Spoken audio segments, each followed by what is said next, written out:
कहते हैं किसी भी इंसान को जानना और पहचानना, इन दोनों में काफी अंतर होता है। रोजमर्रा के जीवन में व्यस्त हम किसी को जानते हुए भी उनकी असलियत पहचानने का प्रयास नहीं करते।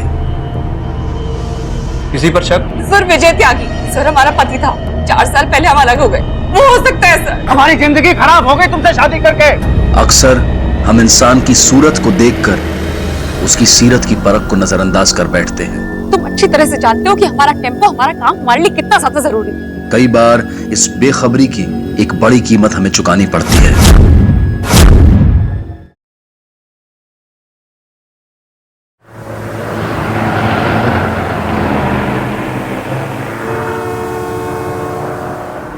और फिर तितली ने राजकुमारी से पूछा, तुम्हारा नाम क्या है? तो राजकुमारी ने बोला, दिया।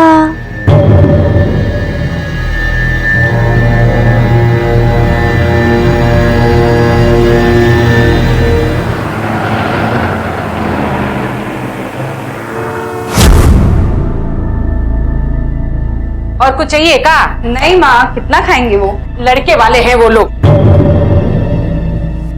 ओ माँ, बिना मतलब के कितना परेशान होते हो? इतना सब कुछ तो है और आप हलवा भी बना रहे हो। अब परेशान मत हो। अच्छा मैं आते हुए कोल्ड ड्रिंक ले आऊंगी। हाँ ठीक है। अरे दियो, हमें तो ना बहुत फिक्र हो रही है, सब कुछ कैसे होगा। अरे मेघा। हाँ माँ।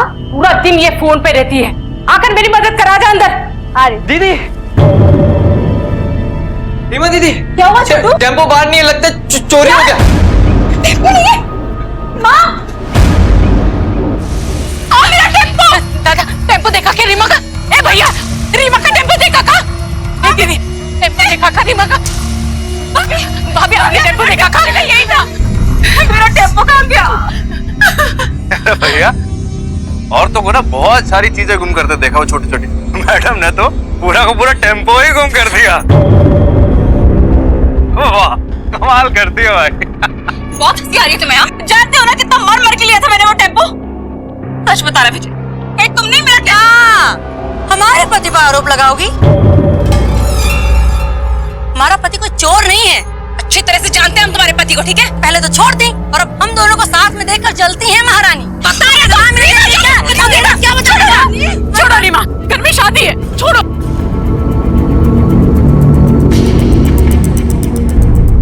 सर वो हमारा टेम्पो चोरी हो गया सर। लाली टेम्पो वाली कहते हैं ना आपको? हाँ सर, हमारा बिजनेस बंद हो जाएगा, टेम्पो टूट दीजिए हमारा। आप शांत हो जाइए, हम लोग कुछ करते हैं। डिटेल्स लो और इंक्वायरी। अब बैठिए। आइए। आखिरी बार कब देखा था आपने टेम्पो? सर कल रात को डिलीवरी करके आए बस। बस बस बस बस बस, टाइम पे आ जाना कल। किसी पर शक या फिर दुश्मनी? सर विजय त्यागी सर हमारा पति था, 4 साल पहले हम अलग हो गए। हमारी जिंदगी खराब हो गई तुमसे शादी करके। बहुत चलता था सर हमसे। वो हो सकता है सर। दीदी, वो अशोक भी तो हो सकता है। हाँ सर, सर वो जहाँ सामान डिलीवर करने जाते हैं ना, वहीं पे ही काम करता था। बहुत बार बदतमीजी की उसने हमारे साथ, हमने उसकी कंप्लेंट भी की थी। अशोक जी, क्या था ये? आ रहे थे, थोड़ा टच हो गया। अपनी हद में रहो तुम अशोक, हम बता रहे हैं तुम्हें। अशोक, तुम्हारी हरकतें दिन ब दिन बढ़ती जा रही है, निकल जाओ तुम यहाँ से।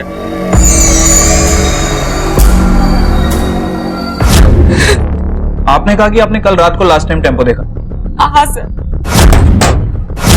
सुबह उठ के देखा तो टेम्पो गायब सर। अब फिक्र मत कीजिए, हम पूरी कोशिश करेंगे। रीमा को मालूम था कि आज हम यहाँ शगुन लेके आ रहे हैं? हाँ हाँ, उसे मालूम था कि आप लोग शगुन लेकर आ रहे हैं, पर क्या करे, सारा काम टेम्पो पे ही है ना। शादी तो अब तक हुई नहीं है और अभी से ही काम बीच में आ गया। मेरे होनहार बेटे के पीछे काफी सारी लड़कियां लाइन लगा के खड़ी है, पर वो है कि आपकी बेटी के साथ शादी करना चाहता है। वो एक बच्चे की माँ भी है, डाइवोर्सी होकर टेम्पो चलाती है। माँ, हमने कहा ना हमें इसके बारे में दोबारा बात नहीं करनी है। Sorry sorry.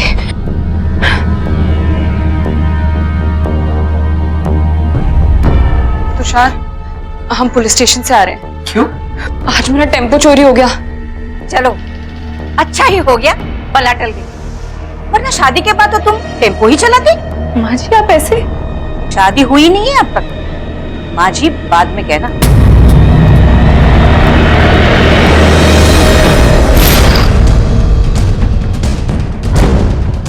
सर टायर के निशान।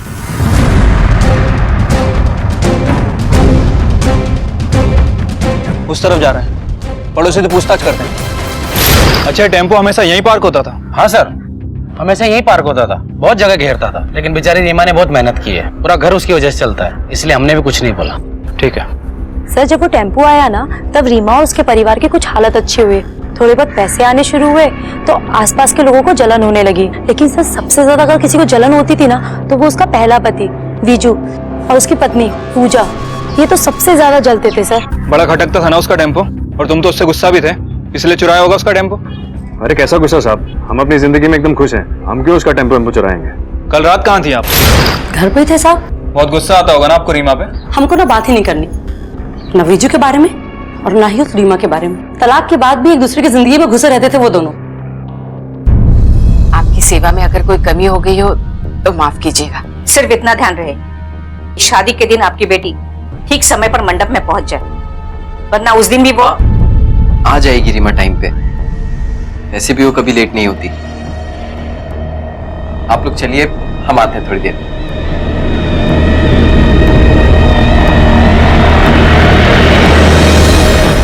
तुषार, अगर टेम्पो नहीं मिला तो ये सालों की मेहनत सब बर्बाद हो जाएगी तुषार, और ऊपर से ये शादी। रीमा बस अब, माँ के सामने हम कुछ नहीं बोले, लेकिन वो कह तो सही रही थी ना।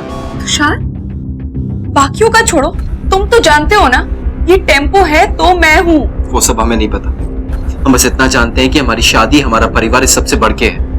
और अगर अब भी तुम्हें हमारी बात समझ में नहीं आ रही है तो तुम तुषार, तुषार हमारी बात सुनो।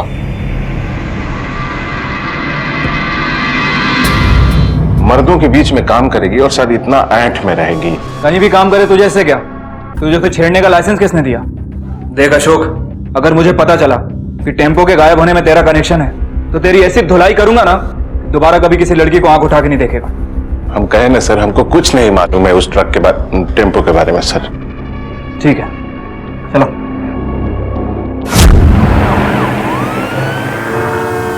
अच्छा, कोई टेम्पो देखा जिसके ऊपर लाली टेम्पो लिखा हुआ? नहीं सर, ऐसा अगर हमने देखा होता तो हमें याद होता।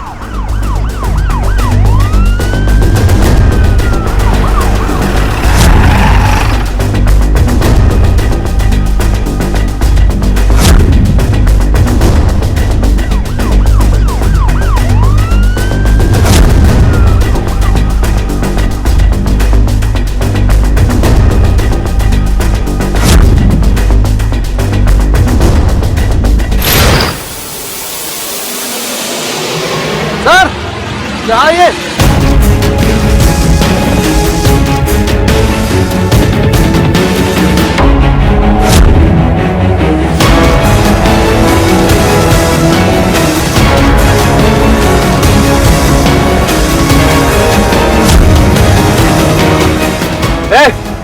जरा आसपास देखो, कुछ मिलता है क्या? ठीक है सर। कहाँ से चोरी किया? नहीं सर, हम चोरी काहे करेंगे? क्या ये? क्या ये? बोल, कहाँ से चोरी किया? बोलता है या सर, नंबर प्लेट ये रीमा का ही टेम्पो है सर। माफ कर दो साहब, हमें नहीं पता था कि ये चोरी का है। बोल, किसने दिया टेम्पो? किसने दिया है टेम्पो? बोल, किसने दिया? चांस दिया था मैं तुझे। क्यों बोला झूठ? तब वो बहुत ढूंढने लग गई थी अपने टेम्पो को लेकर। जब जब उसको टेम्पो चलाते देखते थे ना, हमें बड़ा गुस्सा आता था। रात को टेम्पो पार करके गई, हमने मौका देखकर टेम्पो चुरा लिया, फिर जाके वो पप्पू गैराज वाले को बेच दिया सर। अरे साहब, उसकी उड़ान को रोकना बहुत जरूरी था। वो सोचती थी वो जिंदगी में बहुत आगे निकल गई है, इसलिए साहब वो हमारे पास लौटकर वापस नहीं आई। फिर भी तूने दूसरी शादी तो की ना? वो तो डिवोर्स के 4 साल बाद की, और उसने हमारा नाम खराब कर दिया था साहब। वो सबको कहती रहती थी कि हम उसको मारते पीटते। तो नहीं मारता, झूठ बोलती थी वो। तेरे जैसे लोग ही मर्द जात पर धब्बा है। भाई करो। अरे नहीं साहब, अरे साहब हमने अपनी गलती मान तो ली साहब। अब तो वो टेम्पो भी वापस मिल गया उसको, और हम माफी मांगते अपनी गलती की साहब। हमें छोड़ दीजिए साहब। माँ, मेरा टेम्पो जानते नहीं आपने मुझ पे कितना बड़ा एहसान किया है। आगे से ध्यान रखिएगा अपने टेम्पो का। चलो चलो, शुक्र है भगवान का, अब तो शादी होगी ना इसी हफ्ते। ये छोटा सा टेम्पो वो तिनका था जिसने वाकई रीमा को डूबने से बचाया था। पति से तलाक के बाद मुश्किल से प्राप्त हुए इस टेम्पो और उस पर निर्भर व्यापार ने ही रीमा और उसके परिवार को संभाला था। टेम्पो के मिलते ही रीमा का जीवन फिर से खुशहाली की तरफ बढ़ने लगा।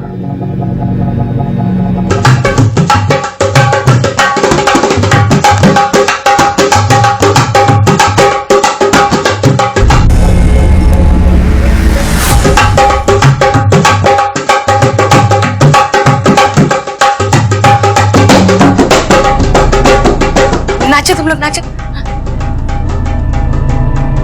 देखा, रीमा अब तक नहीं आई, उसका फोन भी बंद आ रहा है। माँ, छोटू गया है ना, आ जाएंगे, टेंशन मत लो, एंजॉय करो। चलो। हाँ, तुम जाओ।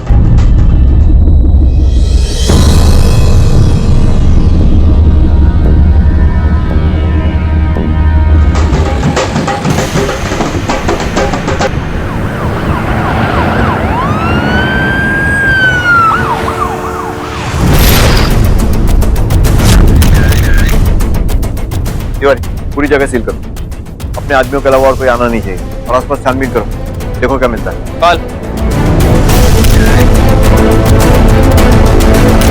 तेरे तो लाली टेम्पो वाली है। रीमा, सर वो हमारा टेम्पो चोरी हो गया सर। बॉडी पर बहुत सारे वार किए गए तिवारी, और देखकर लग रहा है कि 1-2 बार नहीं बल्कि 30-35 बार वार किया है। गर्दन पर भी कुछ निशान, ये देखिए सर, खून का निशान। तिवारी, नाखून के पीछे सूखा खून, सैंपल लो, और जिसने हमें फोन किया उससे बात करो, देखो क्या बता। एक मेहनती माँ, एक निस्वार्थ बेटी और एक जुझारू महिला जिसने कई मुश्किलें ला एक पुरुष प्रधान क्षेत्र में संघर्ष किया और अकेले अपने परिवार के विकास की बागडोर संभाली। कई अड़चनों के बाद अब उसके प्रयास रंग लाने वाले थे। दोबारा उसकी शादी होने वाली थी, लेकिन इससे पहले कि उसकी मेहंदी का रंग गहरा होता, उसे खून से रंग दिया गया। रीमा की इस खौफनाक हत्या ने पुलिस के सामने एक चुनौती खड़ी की। क्या इस हत्या के पीछे कोई निजी दुश्मनी थी या फिर कोई व्यवसायिक घृणा? क्या रीमा की सफलता ही उसकी हत्या का कारण बनी? छोटू, आप क्या हुआ छोटू? एक बुरी खबर है।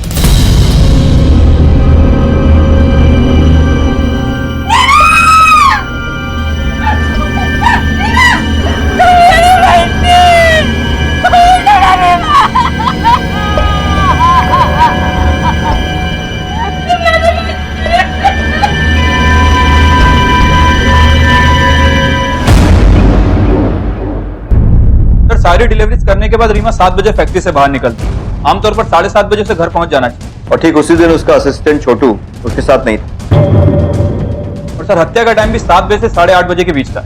वो रीमा का पहला पति विजय, जिसने उसका टेम्पो चुराया था। लेकिन सर, अशोक भी तो हो सकता है। अशोक की नौकरी गई थी रीमा की वजह से, और वो काफी गुस्सा भी था रीमा पर। उसके बारे में तो पोस्टमार्टम रिपोर्ट के आने पर ही पता चलेगा। विजय और अशोक के कॉल रिकॉर्ड्स मंगवाओ, पता करो वो उस वक्त कहां। सर,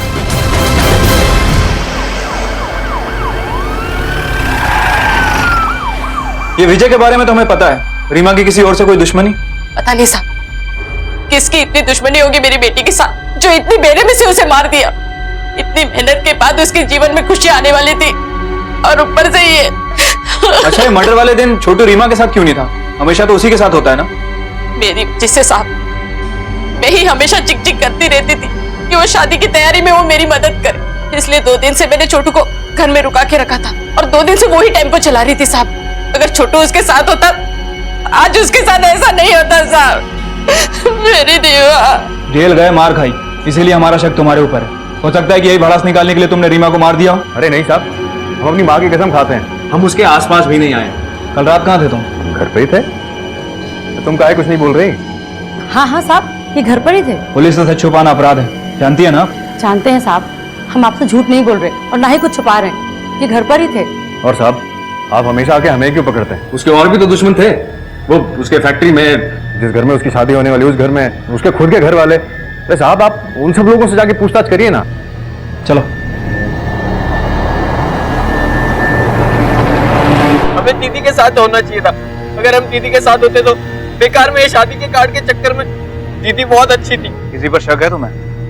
हाँ साहब, वो अशोक पे, हमें उसी पर शक है साहब। जब दीदी ने नौकरी से उसे निकलवाया था ना, तब से वो दीदी पे बहुत गुस्सा है। सर पिछली बार भी आप हम पर आरोप लगाए थे, क्या हुआ? वो विजय चोर निकल गया ना सर। सर क्या है आप हमको बार बार डिस्टर्ब कर रहे हैं? शुक्र कर कि अभी तुझे डिस्टर्ब कर रहा हूँ। अगर मैंने अपने तरीके से पूछताछ की ना तो सारी की सारी अंग्रेजी फटाफट बाहर निकलेगी। अब बोल, कल रात कहाँ था तू?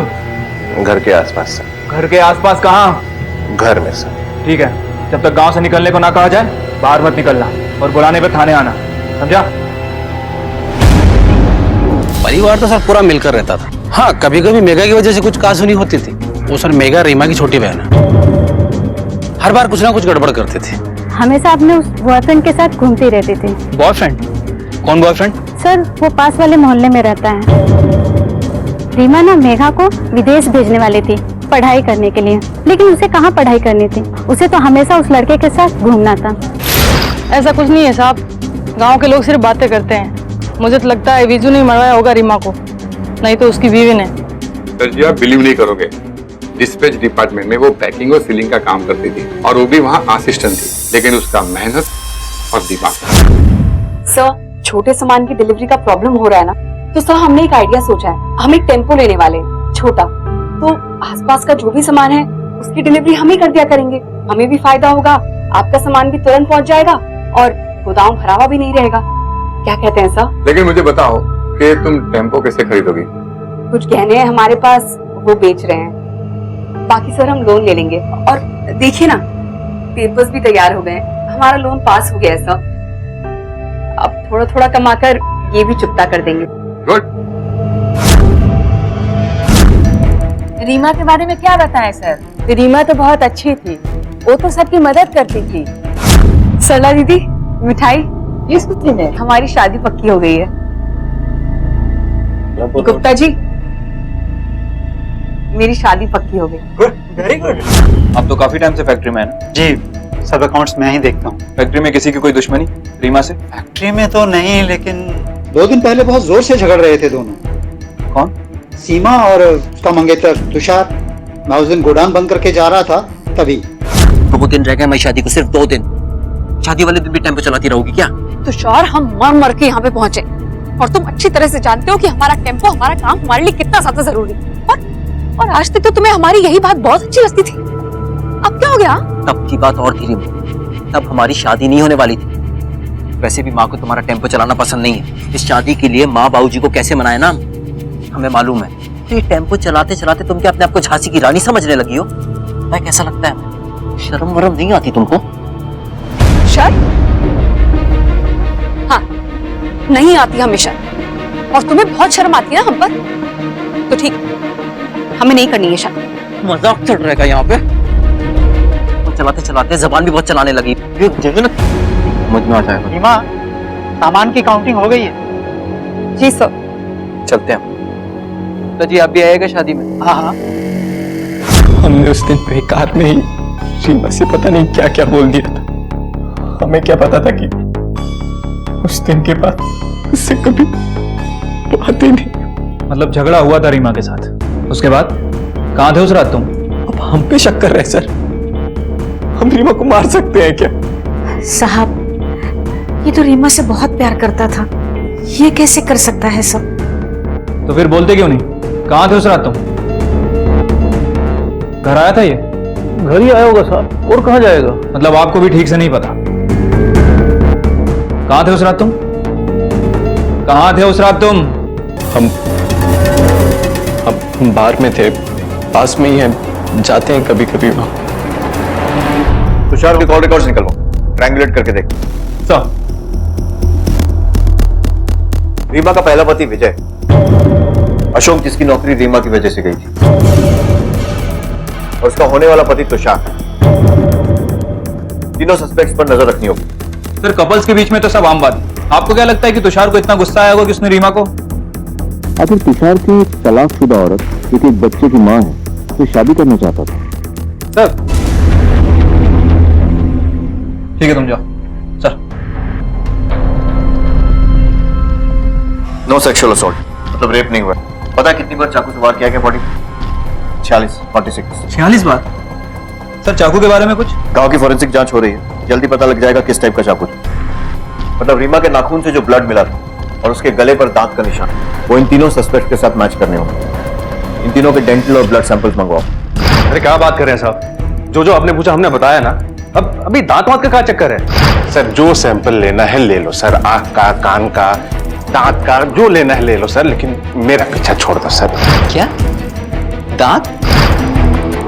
डेंटल रिपोर्ट ने आते ही पुलिस को चौंका दिया, क्योंकि रीमा के चेहरे पर पाए गए दांतों के निशान तीनों संदिग्धों में से किसी के दांतों से मेल नहीं खा रहे थे। क्या विजय, अशोक और तुषार तीनों बेगुनाह थे? कातिल कोई भी हो सकता था। पुलिस किसी को भी शक के घेरे से बाहर नहीं रख रही थी।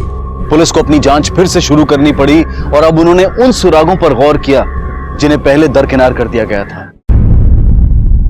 सर कोई भी मैच नहीं है। Blood sample? सर वो भी मैच नहीं हो रहा। और फोन ट्रायंगुलेशन? सर वो मैंने चेक किए हैं। सर उसके हिसाब से तीनों की लास्ट लोकेशन वहां की नहीं है जहां रीमा का खून हुआ। उस पड़ोसी ने रीमा की बहन मेघा के बारे में कुछ कहा? हाँ सर, मेघा को लेके घर में काफी झगड़े हो रहे हैं। हाँ, कभी कभी मेघा की वजह से कुछ कहासुनी होती थी, हर बार कुछ ना कुछ गड़बड़ करते थे। हमेशा अपने उस बॉयफ्रेंड के साथ घूमती रहती थी। पता करो कौन है। लेकिन सर एक और चीज हो सकती है, ये रीमा के साथ भी रिश्ते से खुश नहीं थी, हो सकता है ये भी कनेक्टेड हो। और विजय की दूसरी बीवी? हमको ना बात ही नहीं करनी, न विजय के बारे में और ना ही उस रीमा के बारे में। तलाक के बाद भी एक दूसरे की जिंदगी में घुसे रहते थे वो दोनों। सर ये भी हो सकती, बातों से ऐसा लग रहा है कि बहुत कुछ छुपा रही। मतलब रीमा की बहन मेघा, होने वाली सास और विजय की दूसरी बीवी पूजा, इन तीनों को भी तोड़ना होगा।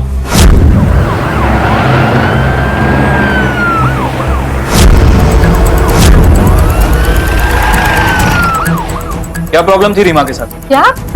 हमें? तुम्हारी और रीमा के बीच कुछ प्रॉब्लम थी ना? नहीं नहीं सर, दीदी और मेरे बीच तो सब ठीक चल रहा था। साहब रीमा इसे विदेश भेजना चाहती थी, लेकिन ये बात मुझे भी थोड़ी अजीब लगी। वीजा अपॉइंटमेंट की सारी तैयारी कर ली है ना? अरे मेघू, वीजा का काम हो गया? हाँ। कहाँ विदेश साहब, लड़कियों को शादी के बाद घर संभालना चाहिए, ये काम वाम करना शोभा नहीं देता साहब। लेकिन रीमा तो... हाँ साहब, रीमा की बात अलग थी, उस वक्त हमारे हालात नहीं थे, पर उसके बाद तो सब ठीक हो चुका था। मुझे भी उसका अब टेम्पो चलाना नहीं पसंद था। तुम्हारा बॉयफ्रेंड क्या नाम है उसका? अमन। माँ कसम सर, मैंने कुछ नहीं किया, हम शादी करना चाहते हैं। और रीमा के रहते मेघा दूर चली जाती, फिर तो ये शादी वादी ये सब तो हो ही नहीं पाता, इसीलिए मार दिया ना रीमा को? नहीं सर, ऐसा कुछ नहीं है सर, मुझे जेल थोड़ी ना जाना है।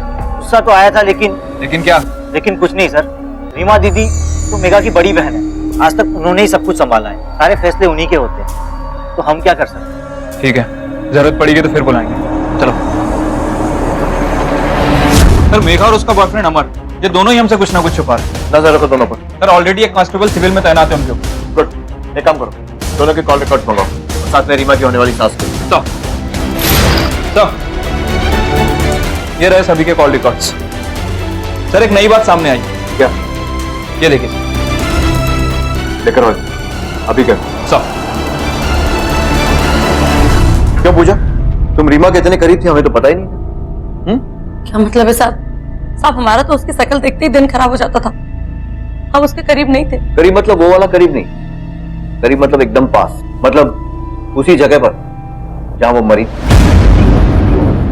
नहीं नहीं साहब, ये कैसी बात कर रहे हैं आप? वही बात कर रहे हैं जो इसमें लिखा है, ये तुम्हारे फोन ट्रायंगुलेशन रिकॉर्ड। इसके हिसाब से आप उस रात वहीं थी जहां रीमा का खून हुआ। बोलिए थी या नहीं? थी या नहीं? एक मिनट साहब, एक मिनट साहब, हम मार्केट से घर जा रहे थे और रास्ते में हमने रीमा का टेम्पो खड़ा देखा, हमको और गुस्सा आ गया। वैसे भी साहब हम बहुत दिनों से उससे बात करना चाह ही रहे थे, उसको दो तमाचा लगाए और कहे कि हमारे पति से दूर रहे। लेकिन साहब... लेकिन क्या? लेकिन साहब जब हम टेम्पो के पीछे पहुंचे तो छोड़ेंगे नहीं।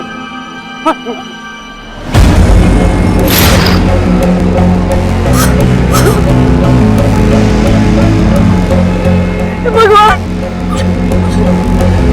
वो वहां तड़प रही थी और तुम उसे ऐसे ही छोड़कर आ गई?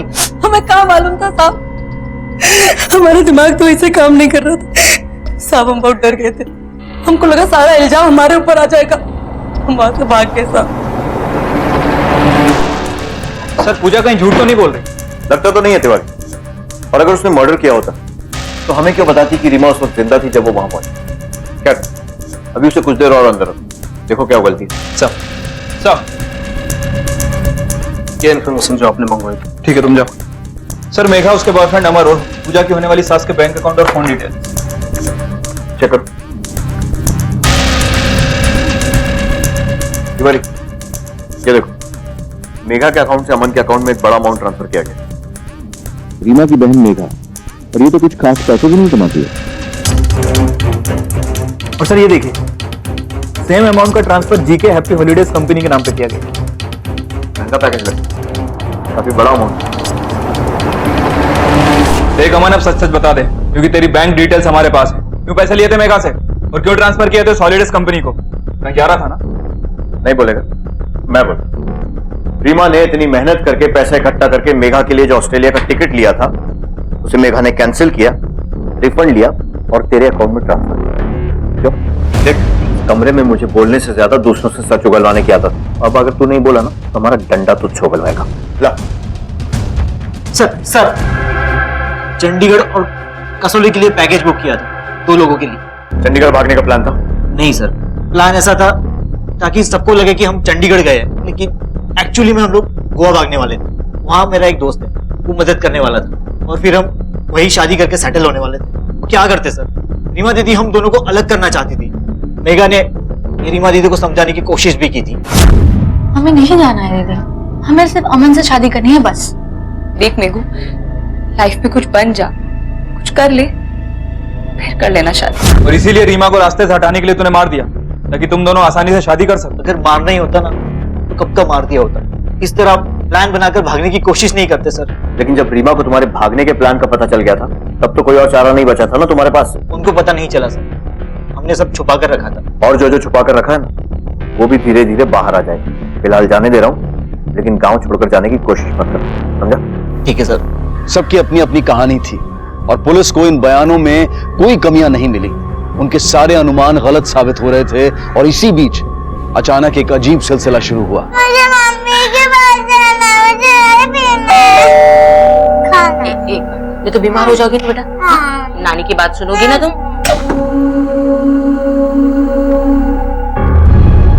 माँ!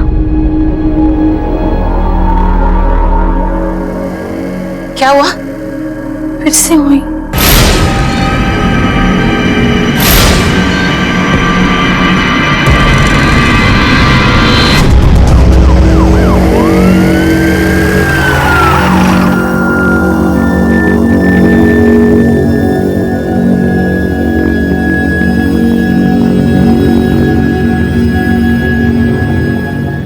तीनों कार्ड्स पे केवल रीमा का नाम है और कुछ भी नहीं। आपने छुआ था इन बुकेस को? उन दोनों को छुआ है, पर इसे हमने नहीं छुआ। जैसे ही वहां देखा वैसे ही आपको फोन करके बुला लिया। अच्छा, आप लोगों ने हमें पहले क्यों नहीं बताया? पहले हमें लगा कि कोई अपना दुख जताने के लिए रख रहा है, लेकिन ये तीसरी बार हुआ है। पाल, नजर रखो, लेकिन होशियारी से। Yes sir. फूलों के इन गुलदस्तों ने इस केस को एक नई दिशा की तरफ मोड़ दिया। पुलिस ने हत्यारे को धर दबोचने की पूरी तैयारी की हुई थी, लेकिन अपराधी शातिर भी था और पुलिस से एक कदम आगे भी। ना कोई गुलदस्ता मिला, ना गुलदस्ता रखने वाला, और तो और उन गुलदस्तों पर उंगलियों के निशान तक नहीं मिले। इससे पहले कि पुलिस इस केस के हर पहलू की फिर से जांच शुरू करती, एक अपराध और हुआ। सर, एक ही फैक्ट्री से जुड़ी 2 मौत। सुसाइड लग रहा है सर, कलाई भी कटी हुई। ध्यान से देखो, अगर कोई सुसाइड करेगा तो ऐसा क्यों करे? सर, हो सकता है कि एंड मोमेंट पे पछतावा हुआ। इसका नाम क्या है? धनराज। बॉडी को पोस्टमार्टम के लिए भेजो। ये मामला अब एक पेचीदा मोड़ ले चुका था।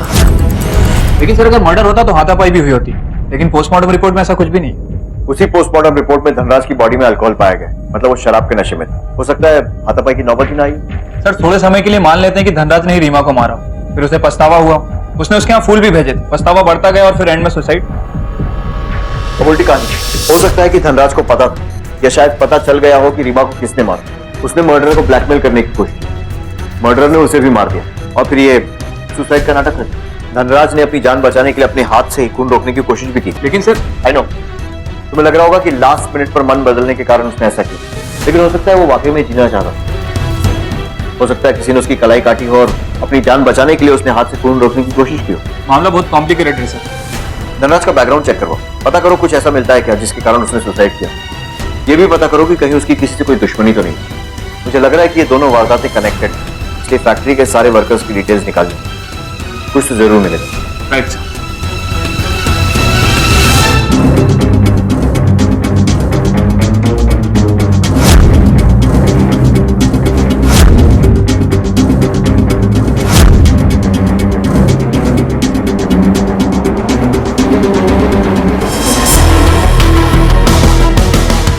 ये आपकी कंपनी का अटेंडेंस रजिस्टर है ना?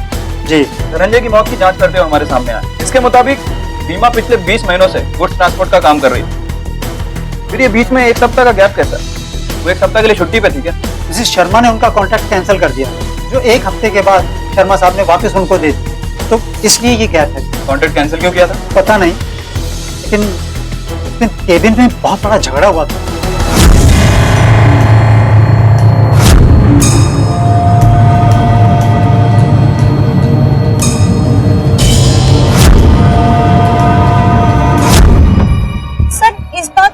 महीने हो गए, उस बात का इससे क्या लेना देना? क्यों हुआ था झगड़ा? किस बात पर? आपका रीमा के साथ अफेयर और आपको शक था इन पर? अफेयर? नहीं सर, ऐसी तो कोई बात नहीं। फिर भी गुस्सा तो था आपको उसके ऊपर। सर, आपको कहीं ऐसा तो नहीं लग रहा है कि मैंने रीमा का? अरे नहीं सर, मैं मर्डरर नहीं हूँ। वो बात अलग है कि मैं उससे थोड़ा जल्दी जरूर थी, क्योंकि जब फैक्ट्री आओ सब उसी की वाहवाही करते थे। यहाँ तक गाँव के अखबार में इन्होंने उसी का इंटरव्यू दिया। जब खिड़की खोलो तो सामने रीमा का लाली टेम्पो, जहाँ देखो वहाँ रीमा, जैसे कि इस धरती पे उससे अच्छा कोई इंसान ही नहीं है। यहाँ तक मेरे पति भी। और सर, बात सिर्फ अफेयर की होती तो मैं बर्दाश्त भी कर लेती, पर इन्होंने जो इज्जत उसे दी थी, उस पित्ती भरती लड़की को, मुझे बर्दाश्त नहीं होता था सर। कभी इन्होंने उतनी इज्जत मेरी भी नहीं, इसी वजह से मैंने उसे नौकरी से निकाल दिया। मगर एक हफ्ते बाद ये उसे फिर से ले आए। बस यही बात थी सर, और कोई नहीं। मैंने उसे नहीं मारा सर, मैंने नहीं मारा उसे। ये मिसेस शर्मा के फोन रिकॉर्ड, ना तो वो रीमा के टच में थी और ना ही ऐसे किसी के जिसने रीमा को मारा हो। फिर भी नजर रखो। हेलो, ओके ओके, ठीक है, आप भेज दीजिए, थैंक यू सर। फॉरेंसिक से मिस्टर राव का फोन था, उन्होंने उस हथियार का प्रोफाइल तैयार कर लिया है जिससे रीमा को मारा गया था, भेज रहे हैं। लेट्स होप कि इससे कुछ हिंट मिले। मेरे तो एग्जैक्टली उसी टाइप का चाकू जिससे धनराज की कलाई काटी गई। I mean, वो नहीं, लेकिन उसी टाइप का। और ये जो पीछे की तरफ पॉइंट, ऐसे चाकू अक्सर बॉक्स वगैरह काटने में यूज होते हैं। सर, इसका मतलब तो ये है कि मर्डर फैक्ट्री में से भी कोई एक हो सकता है, क्योंकि फैक्ट्री में ऑलमोस्ट सभी के पास ऐसा चाकू है। Exactly sir. फैक्ट्री में कितने लोग काम करते हैं? सर, कुछ 40 के आसपास आदमी और 20-22 औरतें।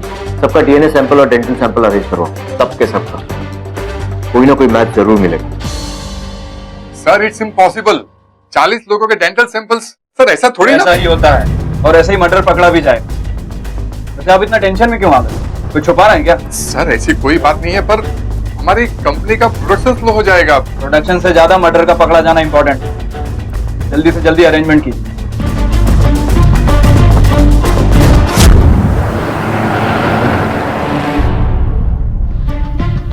सब डीएनए एनालिसिस और डेंटल एनालिसिस रिपोर्ट आ गई है।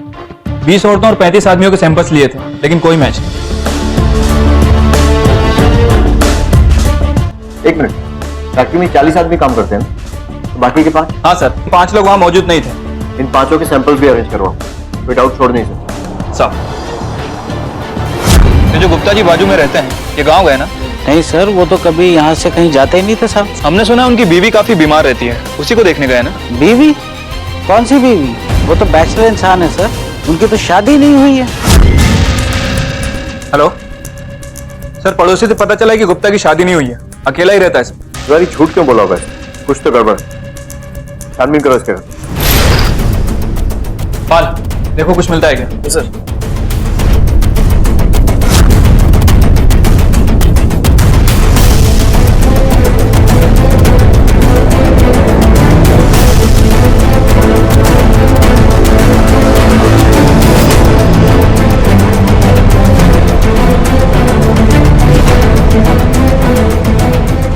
हेलो सर, ये गुप्ता तो पागल लगता है। सर, वो घर पे नहीं है।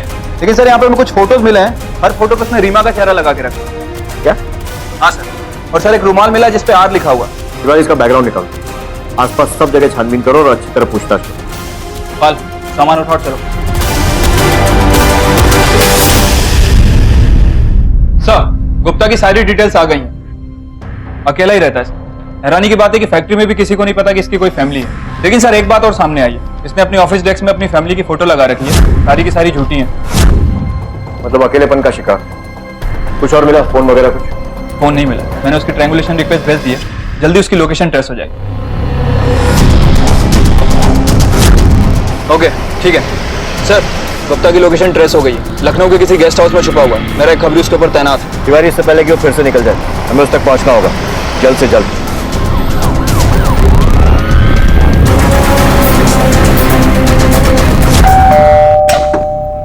जी क्या? घर से बहुत दूर हो गुप्ता जी। हाँ चलो, तुम्हारा असली परिवार तुम्हें याद कर रहा है।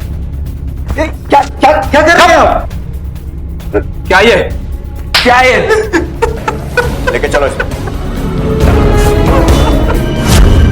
मैं कहाँ उसे मारना चाहता था, क्योंकि उस रात तो वो इतनी उदास थी, तुषार से झगड़ा करने के बाद रो रही थी बेचारी।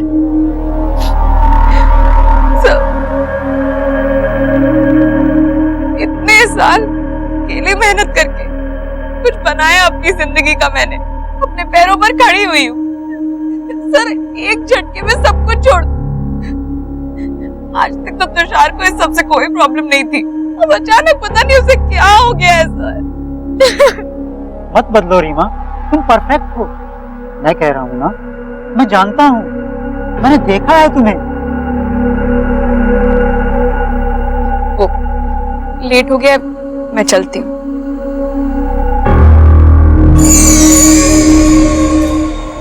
कैंसिल कर दो, शादी कैंसिल कर दो रीमा, और मेरे साथ चलो। मैं तुम्हें बदलने के लिए कभी फोर्स नहीं करूंगा, मैं बहुत खुश रखूंगा तुम्हें। दिमाग खराब हो गया क्या आपका? मेरे बाप की उम्र क्या है आप? देखो एक चांस दे दो, सिर्फ एक चांस। छोड़ो मुझे, घर में बीमार बीवी है, 17 साल की बेटी है, शर्म आनी चाहिए आपको। कोई नहीं रीमा, सब झूठ है, तुम हो, सिर्फ तुम हो।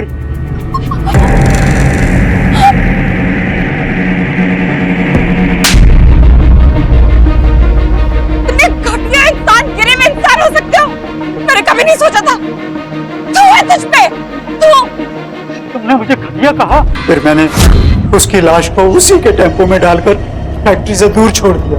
और फिर धनराज ने तुझे ब्लैकमेल करना शुरू कर दिया और तूने उससे भी मार दिया। मेरे पास और कोई चारा ही नहीं था, मेरे पास पैसा नहीं है, मैं कोई खूनी नहीं हूँ, मैं उसे मारना नहीं चाहता था, पर पता नहीं ये सब कैसे। बंद करो ये रोना धोना और सुनो मेरी बात, हमको पैसे चाहिए। 1 हफ्ते का टाइम दे रहे हैं तुमको, पैसे नहीं मिले समझ लेना।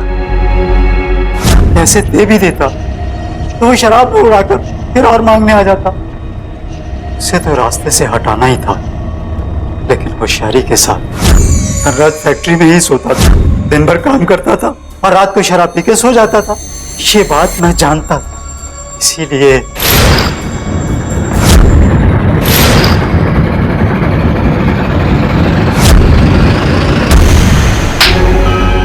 दो खून लंबे समय के लिए अंदर जाने वाले गुप्ता जी। प्यार करता था मैं उससे, इज्जत करता था उसकी मौत के बाद फूल भेजता था उसके घर वालों को।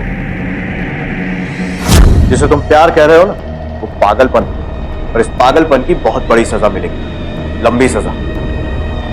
रीमा के इर्द गिर्द हर किसी को उससे कुछ ना कुछ चाहिए था। रीमा की मां को उससे पैसों की उम्मीद थी, भले ही इसके लिए रीमा अपनी जिंदगी ताक पर रखते। विजय को उससे प्यार नहीं बल्कि सिर्फ उस पर हक जताना था। तुषार रीमा की पहचान को तोड़ मरोड़ कर उसे अपनी पसंद के सांचे में ढालना चाहता था, और फिर ईर्ष्या के मारे मिसेस शर्मा जैसे कई लोग जो रीमा को असफल होते देखना चाहते थे, और आखिर में गुप्ता जिस पर रीमा को पाने का जुनून सवार था। ऐसा पागलपन जिसकी वजह से उसने रीमा को ही खत्म कर दिया। अगर वाकई में कोई था जो रीमा से निस्वार्थ प्यार करता था तो वो थी रीमा की बेटी दिया।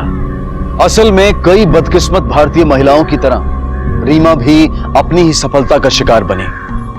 अब मैं अनूप सोनी आपसे विदा लेता हूं, फिर मुलाकात होगी अगले एपिसोड में एक और चौंका देने वाले केस के साथ। तब तक अपना और अपने परिवार का ख्याल रखें और देखते रहें क्राइम पेट्रोल डायल 100। सबक एक को, सीख हम सबको। जय हिंद। आज के जमाने में इंसान किसी भी सूरत में अपने आप को मुकम्मल नहीं देखता, क्योंकि शायद सांसारिक सुखों ने उसे अंधा कर दिया है और एक ही छत के नीचे साथ दिखने वाले परिवार मीलों के दायरे पर रहते हैं, एक दूसरे से बिल्कुल अनजान बनकर। और तब घरेलू उत्पीड़न जैसी घटनाएं घटती हैं। देखा गया है कि ये घरेलू हिंसा कई बार सिर्फ देखने में घरेलू होती है, लेकिन इसकी जड़ें कहीं गहरी होती हैं। पुलिस के लिए भी ऐसे मामलों पर कार्रवाई करना बहुत मुश्किल होता है, जहां आंखें कुछ देखती हैं पर सच शायद कुछ और होता है।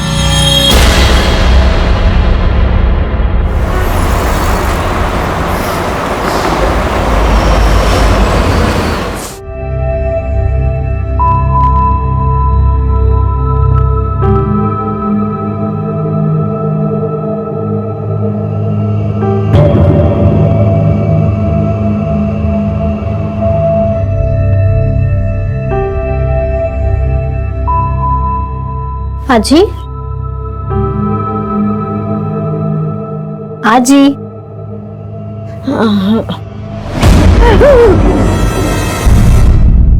सब वो मेरे पोते की बीवी है ना नंदा, वो मुझे मारना चाहती है। वो मुझे हमेशा तंग करती है। आज उसने मेरा हाथ भी काट दिया। आजी, आया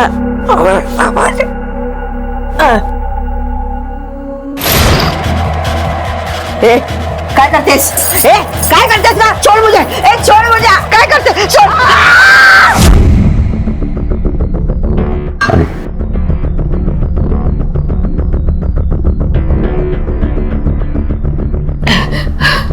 आपके पोते की बीवी आपको क्यों मारना चाहती है? पता नहीं, लेकिन वो मुझे मारना चाहती है। उसने मेरा जीना ही हराम कर दिया है। ये देखिए, ये नाखून के खरोच है ना, वो भी उसी के हैं। आपकी फैमिली को नहीं पता कि आपके पोते की बीवी आपको परेशान करती है?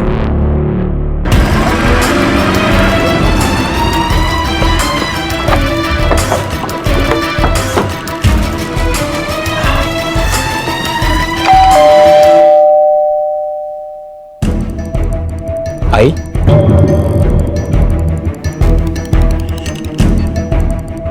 मिस्टर प्रधान, आपकी मां ने आपकी बहू के खिलाफ हमें पुलिस कंप्लेंट लिखवाई है। इनका कहना है कि इन्हें अपनी बहू नंदा प्रधान से उनकी जान का खतरा है।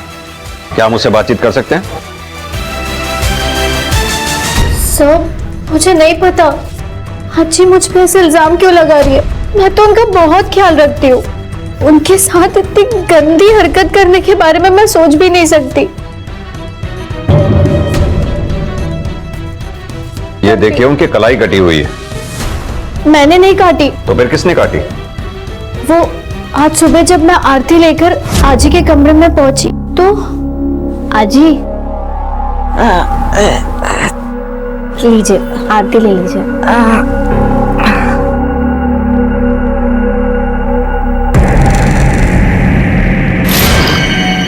अब तो बच के दिखा। इस वक्त मेरे अलावा घर में कोई नहीं होता है। इसका इल्जाम भी तेरे सर पे आएगा। देख, झूठ बोल रही है। तू मत हाथ का प्लस, ये मेरे जान के पीछे पड़ी है। क्यों झूठ बोल रही है? आप शांत हो जाइए। आप इन्हें अंदर लेके जाइए। क्या समझती क्या है आपको? शांत बसा। तो आपको लगता है कि हम आपकी बात पर विश्वास कर लेंगे? मैं जानती हूँ आप मेरा विश्वास नहीं करोगे, पर ये सच है। उन्होंने मेरे सामने ही। तो फिर ये भी बता दीजिए कि वो अपनी कलाई खुद क्यों काटेंगी? ये मैं कैसे बता सकती हूँ? ये तो आजी ही बता सकती है या फिर आई बाबा कि वो अपने आप को इतनी चोट क्यों पहुंचा रही है। जिस चाकू से इनकी कलाई कटी वो चाकू कहाँ है? वो तो मैंने उनसे छीनकर कमरे के बाहर रख दिया था। वो चाकू बरामद करो, फॉरेंसिक लैब में भेजो। चाहने जैसी कोई बात नहीं है सर। आई की उम्र हो गई है और ऐसी उम्र में तो इंसान का दिमाग थोड़ा हिल ही जाता है। सर, आई शुरू से ही जिद्दी स्वभाव की है। आपके कहने का मतलब है कि आपकी बहू नंदा ने कुछ नहीं किया? सर, नंदा बहुत अच्छी लड़की है सर। वो आई को तो क्या किसी को भी परेशान नहीं कर सकती। सर, ये आई कोई मनगढ़ंत बातें बनाने की आदत हो गई है। यानी आप ये कहना चाहते हैं कि मनोरमा जी का ये कहना कि उनकी बहू उनकी जान लेना चाहती है उनकी बात बनाने का हिस्सा है, पर वो ऐसी बात बनाएंगी क्यों? सासूबाई को तो पहले से ही नंदा पसंद नहीं थी। पसंद नहीं थी मतलब सासू भाई ने मेरे बेटे प्रणव की शादी किसी और लड़की से तय की थी, लेकिन मेरे बेटे को प्रणव को नंदा पसंद आई तो हमने उसकी शादी नंदा से करवा दी। मॅडम, नंदा बहुत ही सीधी साधी लड़की आहे, ती असं काहीच करू शकत नाही। मतलब हाथ काटना तो दूर की बात है, वो किसी से ऐसे ऊंची आवाज में बात भी नहीं करेगी। बेचारी नंदा वहिनी उनकी कितनी सेवा करती हैं। सुबह पूजा के फूल से लेकर रात में दूध देने तक सारे काम अपने हाथ से करती हैं। कभी पलट के जवाब भी नहीं देती। पता नहीं आज ही को क्या हो गया है। ऐसा भी तो हो सकता है कि ये आप लोगों के सामने दिखाने का रूप हो, वो अकेले में उन्हें परेशान करती हो। पर नंदा ऐसा क्यों करेगी सर? वो अच्छे घर की संस्कारी लड़की है सर। उसकी शादी उसकी मर्जी से हुई, इस घर में उसे कोई तकलीफ भी नहीं है, खुश है वो। फिर वो आजी आजी आई का मजा आजी आजी आज आपको दूध नहीं पीना है मत पियो, लेकिन उसको नीचे डाल दो। आई का मजा फेंक दो। तू बाहर मुझे मालूम है तुम सब लोग इसके साथ हो, इसके लिए इसका साथ दे रहे हो। ये मुझे मारना चाहती है, लेकिन मैं नहीं मरूंगी, मैं मरना नहीं चाहती। चल निकाल निकाल निकाल निकाल दे, बाहर निकाल। अब शांत बाहर निकाल इसको, मैं इसको मार डालूंगी, मैं मार डालूंगी इसको। मैं मरना नहीं चाहती, मैं मरना नहीं चाहती। शांत भाई, शांत। देखा सर आपने, ये आज की बात नहीं है सर, ये हम कई दिनों से भुगत रहे हैं। मुझे तो ऐसा लगता है कि आई की बढ़ती हुई उम्र का असर उनके दिमाग पर भी हो रहा है। अहो, शांत झालत ते आता। देखिए, अगर ये मामला दिमागी संतुलन बिगड़ने का है तो इन्हें एक अच्छे साइकेट्रिस्ट को दिखाइए, और अगर ये मामला डोमेस्टिक वायलेंस का है और आप फैमिली मेंबर्स में से कोई इसमें इन्वॉल्व है तो हमें कार्रवाई करनी होगी। चलो।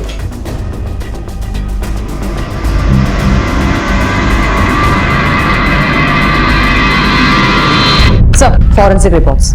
सर, रिपोर्ट्स के मुताबिक जिस चाकू से मनोरमा जी की कलाई कटी थी उस पर घर के सभी औरतों के उंगलियों के निशान हैं। सर, मुझे लगता है मनोरमा जी को हमारे नहीं किसी साइकाइट्रिस्ट की जरूरत है। हमारे सामने उन्होंने अपने बहू पर कैंची तान दी। इससे तो यही लगता है कि बढ़ती उम्र की वजह से उनका मानसिक संतुलन बिगड़ गया है। माने चाकू से वार हुआ है, अटेम्प्ट टू मर्डर का केस बनता है ये। कुछ तो है ये प्रधान फैमिली जो हमसे छुपा रही है। मैडम, नंदा बहुत अच्छी लड़की है, ऐसी बहू भगवान किस्मत वालों को ही देता है। मैडम, ती म्हातारे एक नंबरची खड़ूस बाई है। एक बार मेरे घर पे चीनी खत्म हो गई तो मैं इसको घर पे मांगने चली गई। वो मुझसे ऐसे बर्ताव करने लगी कि मैं उसके घर पे कोई चोरी करने आई हूँ। मैडम, नंदा बहुत गुनी लड़की थी, पता नहीं उन कमीने के पास कैसी पहुंच गई। सर, हमने प्रधान फैमिली के पड़ोसियों से पूछताछ की। सबका यही कहना है कि नंदा बहुत ही नेक इंसान है, जबकि मनोरमा जी उम्र की वजह से सठिया गई है। वो सभी से झगड़ा करती रहती है, सब पे शक करती है। इसका मतलब प्रधान परिवार शायद सच बोल रहा है। हो सकता है ये उनका अंदर का आपसी मामला हो, लेकिन हमें कार्रवाई करनी पड़ेगी क्योंकि ये मामला आगे चल के संगीन हो सकता है। मुंबई के माहिम में रहने वाले प्रधान परिवार की बुजुर्गवार मनोरमा प्रधान ने अपनी ही नात बहू नंदा के खिलाफ जान का खतरा होने की शिकायत दर्ज कराई थी, लेकिन पूछताछ में कुछ और ही निकल कर आया। क्या वाकई इस बुजुर्ग महिला ने अपनी नात बहू को फंसाने के लिए खुद पर वार किया था? क्या वाकई ये हादसा घरेलू अनबन या फिर मानसिक असंतुलन की देन था, या फिर इसके गर्भ में कई और गुनाह पल रहे थे? तुम्हें एकदा बोलून बघा, इतना बड़ा घर है, इतने सारे पैसे हैं, मरते वक्त आपने छाती पे लेके जाने वाली है क्या? वैसे भी बाद में सब आप ही का होने वाला है ना। अब जब आप मुसीबत में हो तो मांगने में हर्ज क्या है? एक बार बात तो कर लो। वो देती है क्या पैसे? थोड़ा ठंडा दिमाग रखिए और ठीक से बात कीजिए। चलो।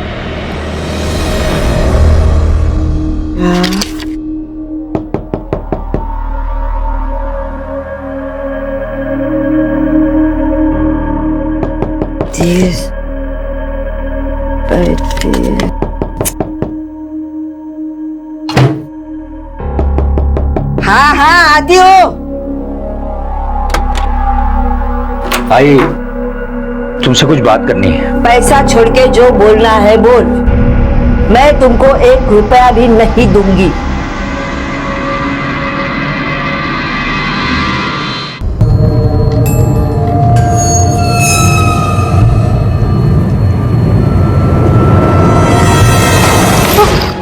क्या हुआ? इधर क्यों खड़ी है? कुछ नहीं, वो आई बाबा से बात करने। आई बाबा अपने कमरे में नहीं है, आजी के कमरे में गए हैं।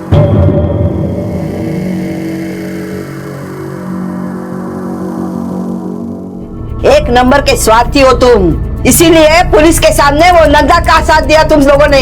तुम लोग मेरी बात सुनते नहीं हो। नंदा मेरे जान के पीछे पड़ी है, वो मेरी जान लेना चाहती है। अगर चाहने से ही सब कुछ हो जाता ना आई, तो अभी तक तो क्या अभी तक क्या तू क्या डरा रहा है मुझे? तुमने एक नंबर के निकम्मे हो। तेरे जैसे औलाद ना भगवान किसी दुश्मन को भी ना देना तो चलता है। निकल मेरे कमरे से, निकल। निकल मेरे कमरे से, निकल।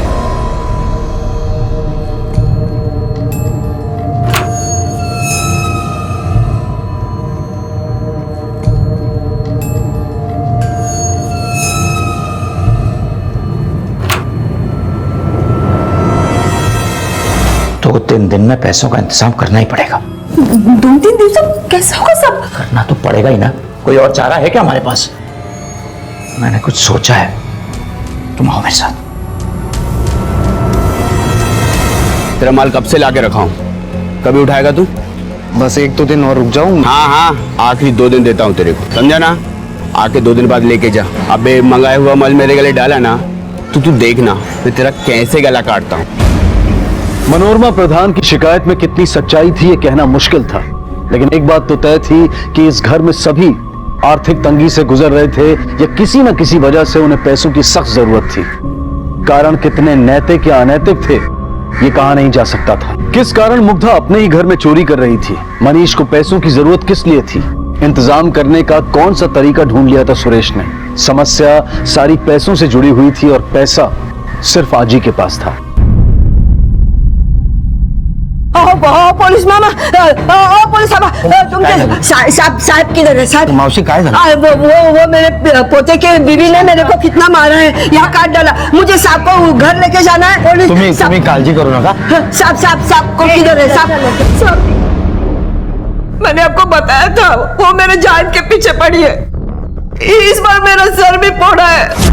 नंदा थोड़ी चटनी लेके आ, ऐसे नहीं मानेगी। आई क्या हुआ? अरे थोड़ी चटनी लेके आ। नहीं है चटनी, खत्म हो गई है। खत्म हो गई? कैसे? अरे चल मैं लेके आती हूँ, तू सुनेगी नहीं। हाँ नहीं, वो मुझे मार डालेगी। मुझे बहुत घबराहट हो रही है। नहीं आप घबराइए मत, आपकी कंप्लेंट हमने दर्ज कर ली है। जैसे ही कुछ पता चलता है आपको इन्फॉर्म करेंगे। आप अभी घर जाइए। नहीं मैं घर नहीं जाने वाले। वो मुझे मार डालेगी। आप मेरे साथ चल के उसको पकड़िए, तब तक मैं यहाँ से नहीं हिलूंगी। मैं यही बैठी रहूंगी, मैं नहीं जाऊंगी। नंदा अभी नहीं बचेगी तू। साहब इसको पकड़ लो। इसने मेरा सर फोड़ा है। ये मेरी जान लेना चाहती है। इसको छोड़ना नहीं, इसने मुझे तंग किया है। आप प्लीज 2 मिनट शांत रहेंगे? सासू में क्या चालू है? तुम्हें आखिर प्रॉब्लम क्या है आपको? अरे मुझे क्यों पूछ रही है? इसने मेरा सर फोड़ा, इसको पूछ। ये मेरी जान लेना चाहती है। सर फोड़ा इसने मेरा। अरे तेरा दिमाग खराब हो गया क्या? अरे क्यों मारेगी वो तुम्हें, और क्या मिल जाएगा उसे तुम्हें मारकर? अरे मुझे क्यों पूछ रहा है? तिला विचारना। शोर मत मचाइए, चुप हो जाइए। आप बताइए इनके सिर पे चोट कैसे लगी? सर आजी के कमरे में मैं नाश्ता लेकर गई थी। मेरे लिए चटनी लेके आ। आजी चटनी तो खत्म हो गई। खत्म हो गई? उस दिन तुम बची थी ना, तो आज नहीं बचेगी। खत्म हो गई मतलब? साहब ये झूठ बोल रही है। इसने मेरा सर फोड़ा है। बात झालं होता, बात झालं। मैं आपके सामने हाथ जोड़ती हूँ, आप इनकी बातों में मत आइए। ये पहले से ही ऐसी है। जब मैं शादी करके इस घर में आई थी ना, तो इन्होंने मेरा जीना भी हराम कर देता, जैसे आज मेरी बहू का कर रही है। कालिंदी अगर कशाला खोटा बोलते हैं? परमेश्वराची तरी साक्ष ठेव ना। सब मैं बताती हूँ। इन सबकी नजर ना मेरे पैसों पे है, इसके लिए ये सब मुझे मार देना चाहते हैं। मतलब मैंने पैसे देने के लिए मना किया ना, इनकार किया, इसके लिए ये सब लोग मेरे को मारना चाहते हैं। सर ये सच है कि ये घर आई के नाम पर है, पैसा भी है उनके पास, पर सर हमें उनके पैसों की कोई जरूरत नहीं है। मेरा छोटा बिजनेस है मगर बहुत अच्छा चलता है। बड़ा बेटा है जो अच्छा खासा कमाता है, पैसे की कोई प्रॉब्लम ही नहीं है सर। सासूबाई को तो आदत ही है बातें बनाने की। 25 साल हो गए मेरी शादी को, इतने सालों में 1 रुपया कभी दिया नहीं उन्होंने मुझे। हाँ, और रही बात नंदा की, वो तो मेरी बहू है। उसे कुछ भी प्रॉब्लम होती तो वो मुझे परेशान करती ना। उनका कहना है जब घर पर कोई नहीं होता तब आप उन्हें परेशान करती है, और इसलिए आज तक किसी ने कुछ नहीं देखा। मैडम कोई क्या देखेगा जब ऐसे कुछ हुआ ही नहीं है। मैडम आज ही बेमतलब नंदा से दुश्मनी निकाल रही है। उनके हिसाब से तो घर का हर इंसान उनके पैसों के पीछे पड़ा है।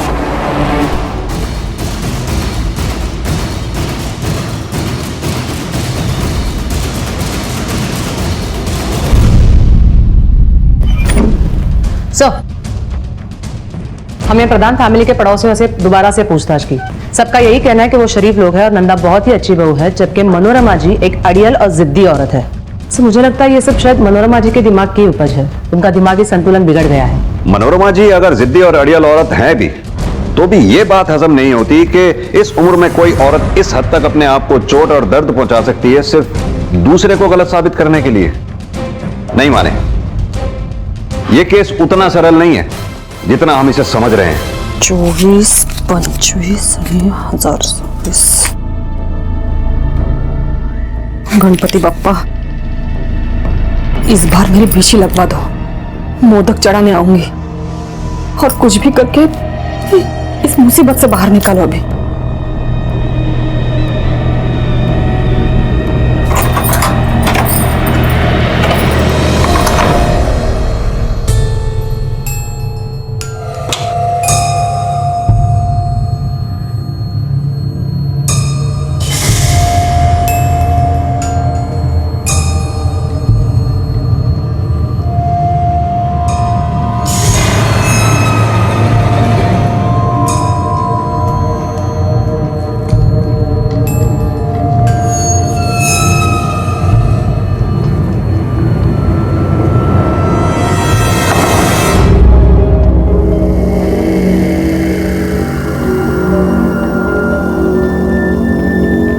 हेलो, हाँ मैं कल तुम्हारे पैसे दे दूंगी।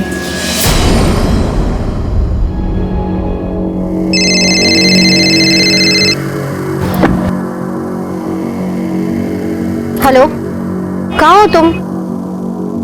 मैं मार्केट में आई हूँ।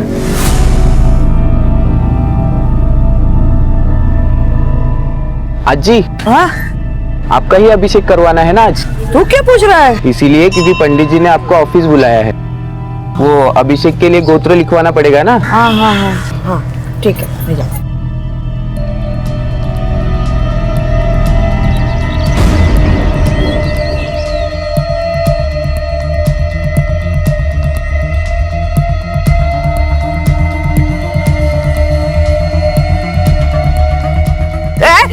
चोर चोर चोर, अरे छोड़ो ना, चोर चोर।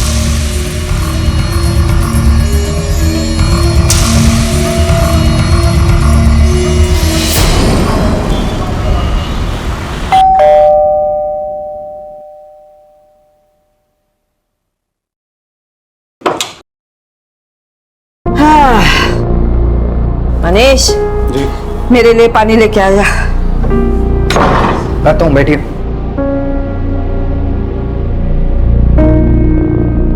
हाय आएगा। ये लीजिए।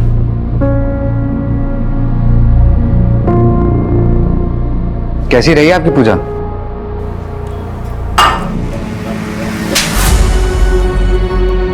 अरे मैंने उसी वक्त तेरे को पहचाना था।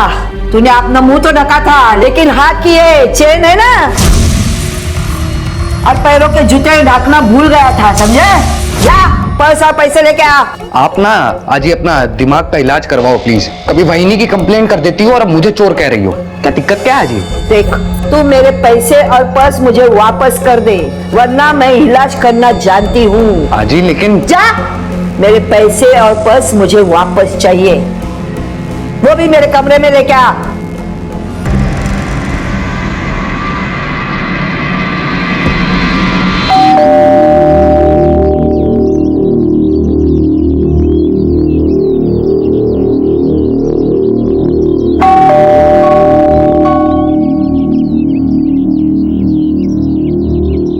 कुठे गेलेत सगळे काय?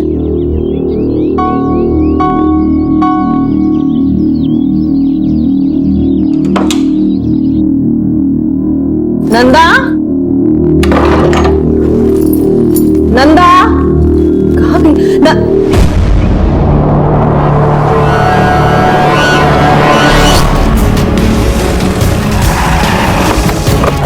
चलो पिट जाओ। मजा मजा।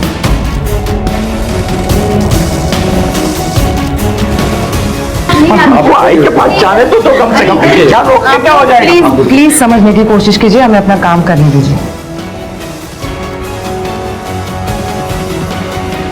सर, घर में इस्तेमाल होने वाले चाकू से इनका कत्ल किया गया है। इनकी बहू कालिंदी ने सबसे पहले डेड बॉडी को देखा और हमें इन्फॉर्म किया। और सर, कत्ल के वक्त घर पे कोई मौजूद नहीं था। मतलब कातिल या तो कोई बाहर वाला था जिसे ये जानती थी, या कोई घर वाला है जो अपनी चाबी से घर में घुसा, या फिर कोई घर में पहले से ही मौजूद था।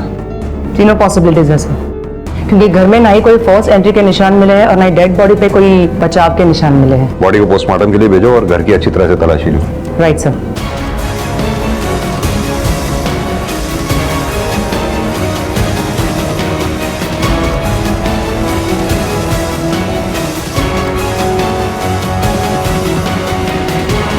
सबसे पहले डेड बॉडी को आपने देखा था? जी सर, मैंने अपने चाबी से दरवाजा खोला, अंदर आई और देखा तो फ्लोर पर। मतलब आप कहीं बाहर थी, घर पर नहीं थी? जी सर, सोसाइटी की लेडीज के साथ मैं एक बीसी का ग्रुप चलाती हूँ। आज उसका ड्रॉ था, इसलिए वहां गई थी। और सासूबाई भी अभिषेक करवाने मंदिर जाने वाली थी। आज सुबह ही मैं प्रणव के साथ चली गई थी। मैंने आजी से पूछा भी था कि वो हमारे साथ मंदिर चलेंगी, हम उन्हें छोड़ देंगे, पर उल्टा वो मुझ पे ही चिल्ला दी। बस उसके बाद मैं और प्रणव मार्केट चले गए। फिर मैंने प्रणव को ऑफिस छोड़ा और मैं स्टार मॉल चली गई। आई का फोन आया, तब पता चला कि आजी के साथ ये सब हुआ। प्रणव को किसने इन्फॉर्म किया था? सर, नंदा ने जब मुझे फोन किया तब मैं ऑफिस में था। उसके जस्ट आधे घंटे पहले ही उसने मुझे ऑफिस में ड्रॉप किया था। फिर अचानक उसका फोन आया और उसने कहा कि हाजी का किसी ने खून कर दिया। सर, मैं सीधा ऑफिस से निकल के घर आ गया सर। मैडम, जब कालिंदी का फोन आया और उसने ये खबर सुनाई तब मैं ऑफिस में था। मैं कॉलेज में थी। मैं अपनी क्लास में था। मनोरमा की मौत हो चुकी थी। मनोरमा को अपना पूरा परिवार ही दुश्मन नजर आता था। उनका कहना था कि नंदा से उन्हें जान का खतरा था और बाकी परिवार उनका पैसा हड़पना चाहता था, और इसी वजह से मनोरमा का पूरा परिवार संदिग्ध था। लेकिन कातिल एक रहस्य था। पैसों की जरूरत मनीष, सुरेश, कालिंदी और मुग्धा सभी को थी। क्या वाकई मनीष ने मंदिर में मनोरमा से पैसे छीने थे? क्या सुरेश का समस्या से निदान मनोरमा का कत्ल था? क्या मुग्धा जो रोज घर में छोटी छोटी चोरियां कर रही थी, उसने मनोरमा के कत्ल से अपनी किसी जरूरत को पूरा कर लिया था? इन सारी संभावनाओं से सच बाहर आए, इसी कोशिश में पुलिस दिन रात एक कर रही थी। सर, हमने प्रधान हाउस की तलाशी ली तो पता चला कि मनोरमा जी के संदूक में 10 लाख रुपए वैसे के वैसे ही है। लेकिन सर, जैसे कि हमें पिछली इंक्वायरी में पता चला था कि प्रॉपर्टी मनोरमा जी के नाम थी, वहाँ प्रॉपर्टी के तो कोई कागजात नहीं थे। उनके वकील ने भी ये बात कंफर्म की और ये भी बताया कि फाइल में इंश्योरेंस के भी पेपर्स होने चाहिए, लेकिन वो वहाँ नहीं है। माने कहीं ऐसा तो नहीं ये काम किसी घर वाले का हो, क्योंकि प्रॉपर्टी के कागज और इंश्योरेंस के पेपर से बाहर वाले को कोई फायदा नहीं हो सकता। और अगर ये काम किसी चोर का होता तो पेपर्स की बजाय कैश चुराता। Right sir. रिपोर्ट के मुताबिक उनकी मौत 10 से 12 बजे के बीच में हुई है और उनके बॉडी पे और भी कई सारे चोट के निशान मिले हैं, जिनमें से कई निशान काफी पुराने हैं तो कई निशान अभी कुछ दिनों पहले तक के हैं। और रिपोर्ट के मुताबिक उन पर जो हमला हुआ है वो बाएं हाथ से किया गया है। फिंगरप्रिंट्स की रिपोर्ट चेक की? Yes sir. लेकिन सर, इस बार चाकू पे किसी के भी फिंगरप्रिंट्स नहीं मिले। माने ये खूनी अपने आप को काफी शातिर समझता है, लेकिन उसे ये नहीं पता कि लेफ्ट हैंड या राइट हैंड से किया गया वार भी फॉरेंसिक रिपोर्ट से पता चल जाता है। एक काम करते हैं, प्रधान फैमिली में जाकर पता करते हैं कि उनके परिवार में आखिर ये लेफ्ट हैंडेड है कौन।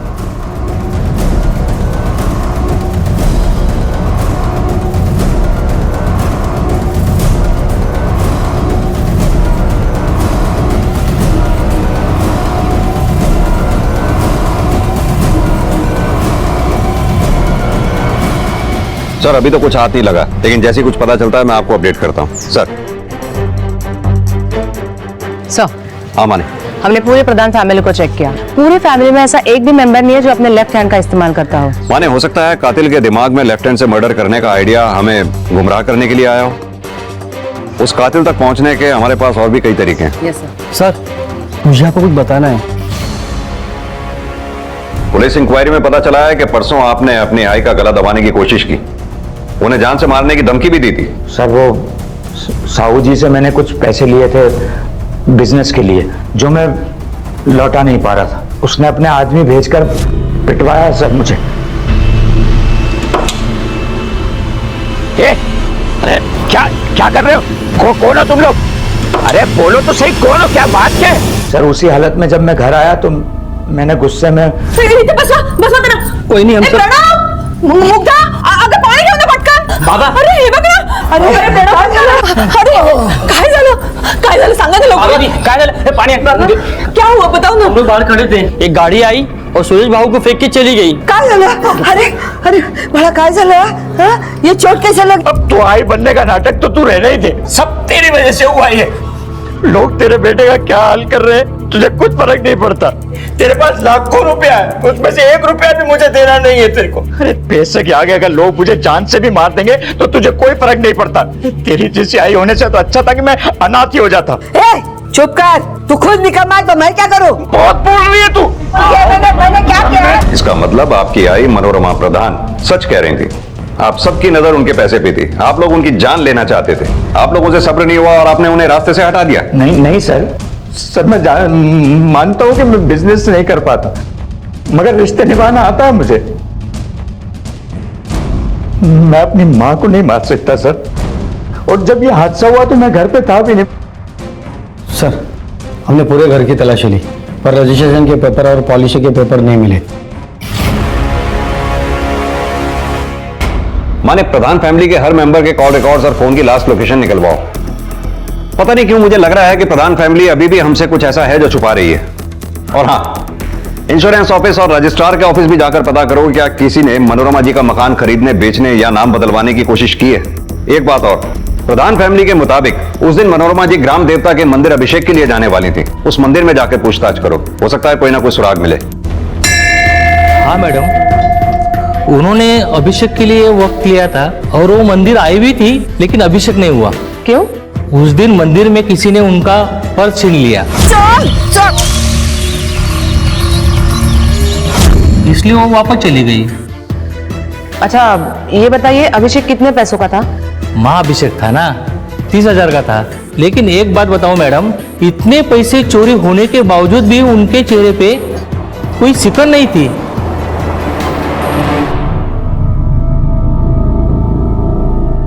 अच्छा सुनो, प्लीज शाम को जल्दी घर आने की कोशिश करना। 2 दिन बाद ऑफिस जा रहा हूँ, जल्दी कैसे निकलूं? फिर भी कोशिश करता हूँ। अच्छा अगर शाम को जल्दी घर ना आ पाओ तो प्लीज गाड़ी भेज देना, मुझे पंडित जी के पास जाना है। आज जी की 13वीं के बारे में बात करनी है।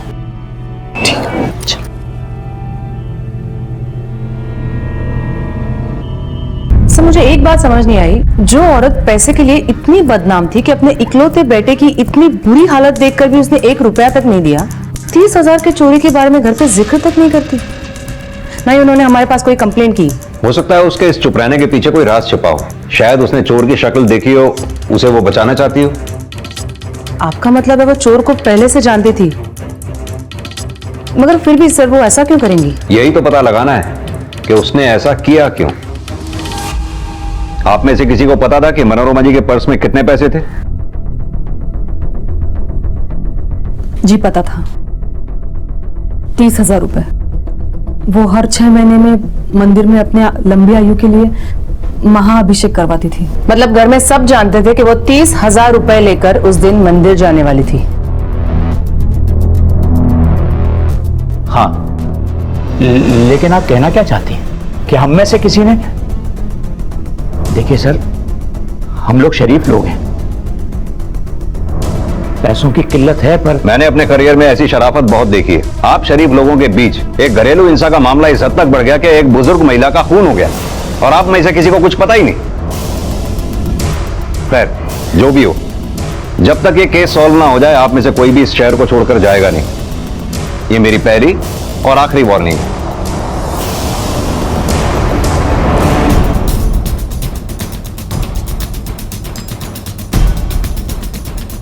सर, प्रधान फैमिली के कॉल रिकॉर्ड्स सर, सबके मोबाइल के लास्ट लोकेशन उनके बयान से मिलते हैं। और सर इसके अलावा हमें एक और इम्पोर्टेंट इंफॉर्मेशन मिली है। नंदा ने शादी से ऐन वक्त पहले मना जरूर किया था, पर उसके घर वालों के मनाने से वो मान गई थी। शादी से मना क्यों किया था? सर एक्चुअली शादी मेरी मर्जी से नहीं हुई थी। मना करने की कोई खास वजह? कोई खास कारण तो नहीं था, बस मेरा मन नहीं था, पर जब सबने समझाया तो मैं मान गई थी। और इसके अलावा मैं घर भी क्या सकती थी। फाइनली लड़कियों को ही समझौता करना पड़ता है, और समझौते के बदले मुझे ये घर मिला जिसकी चार दीवारी अब मेरी पूरी दुनिया है। माने प्रधान फैमिली के कॉल रिकॉर्ड से कुछ पता चला? कुछ खास नहीं सर, सिर्फ सुरेश, मनीष और मुग्धा के कॉल रिकॉर्ड्स में रेगुलर नंबर्स के अलावा कुछ नंबर पाए गए हैं। उनके डिटेल्स मंगवाए हैं, जल्दी मिल जाएंगे। और ये नंदा के कॉल रिकॉर्ड से इससे भी कुछ नहीं पता चला? कुछ नहीं सर, रेगुलर नंबर्स के अलावा सिर्फ काम वाली बाई और ड्राइवर के नंबर पे कॉल किया गया है। ये नंदा का शादी के लिए अचानक से मान जाना और फिर शादी के लिए अचानक से मना कर देना, बात कुछ समझ में नहीं आई। कहीं ऐसा तो नहीं सिक्के का कोई दूसरा पहलू भी है जिसे हम अभी तक जानते ही ना हो? एक काम करो, ये नंदा की हिस्ट्री निकालो, पता करो शादी से पहले इसका किसी के साथ कोई अफेयर था क्या? Yes sir.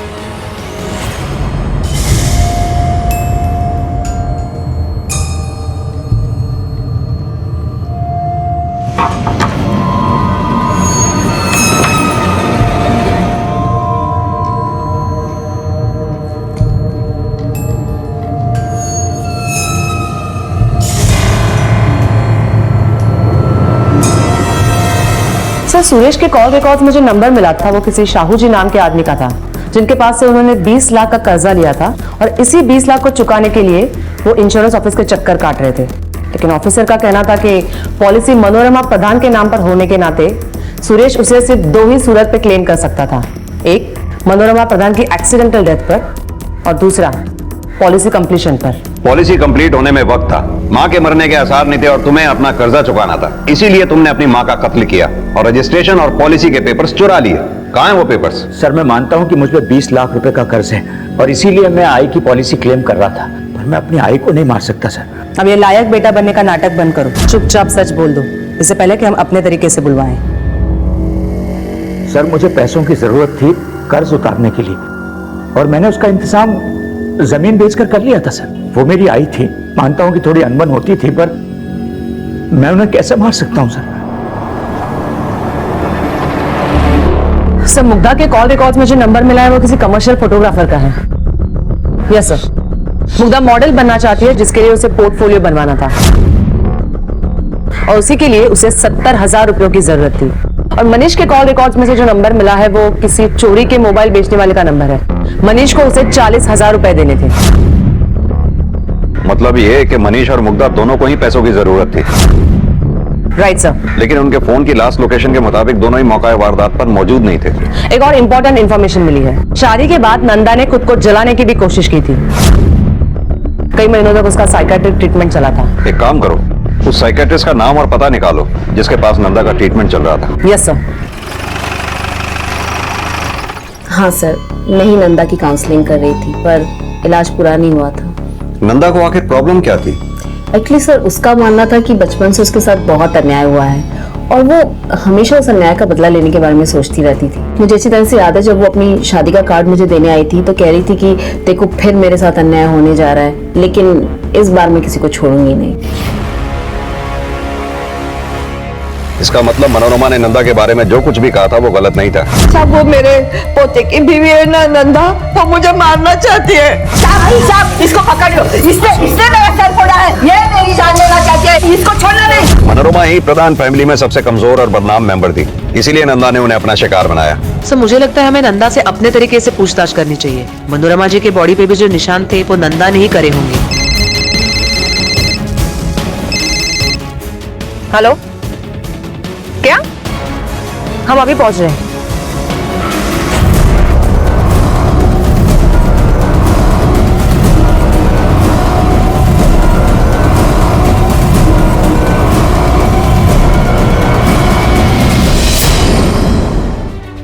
सर बॉडी पे कोई चोट के निशान नहीं है, ना ही कोई स्ट्रगल के निशान हो सकता है नेचुरल डेथ हो, हार्ट अटैक आया हो। ये तो पोस्टमार्टम के बाद ही पता चलेगा। घर वालों से कहो जरा कमरा और अलमारी अच्छी तरह से चेक करें, कोई कीमती सामान गायब हुआ है क्या? Yes sir.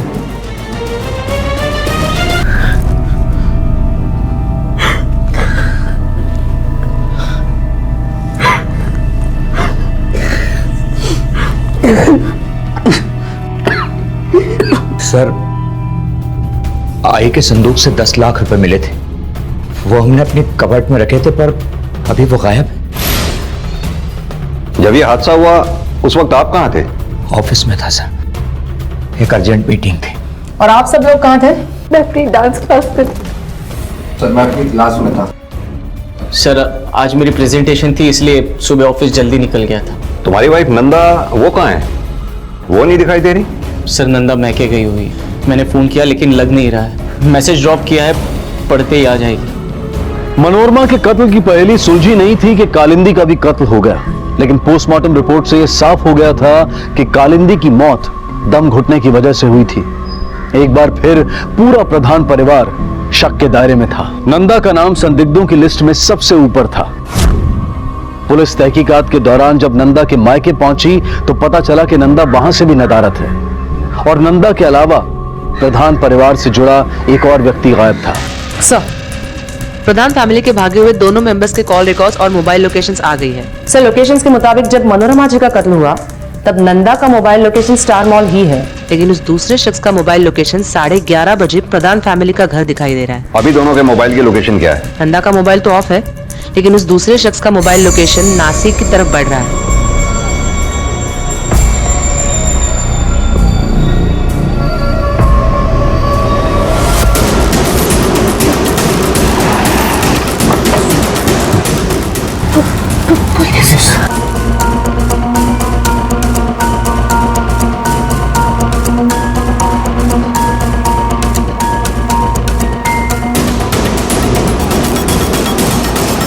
सर, नंदा और वो ड्राइवर आकाश सुनावड़े को अरेस्ट किया गया है और उनके पास से गहने और 10 लाख रुपए बरामद किए गए हैं।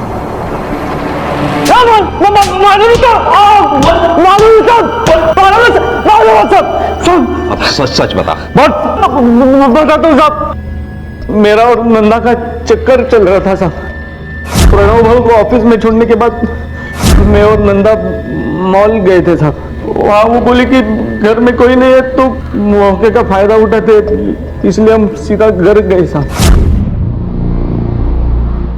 चलो कनीला कोई घर में? सैफ दोनों है। क्या हुआ, तुम डर क्यों रहे हो? आकाश, कहाँ ना कोई नहीं है। मुक्ता क्लासेस गई है और पापा ऑफिस, और वो खूब से बुढ़िया अंदर गई है, तो हम दोनों अकेले हैं।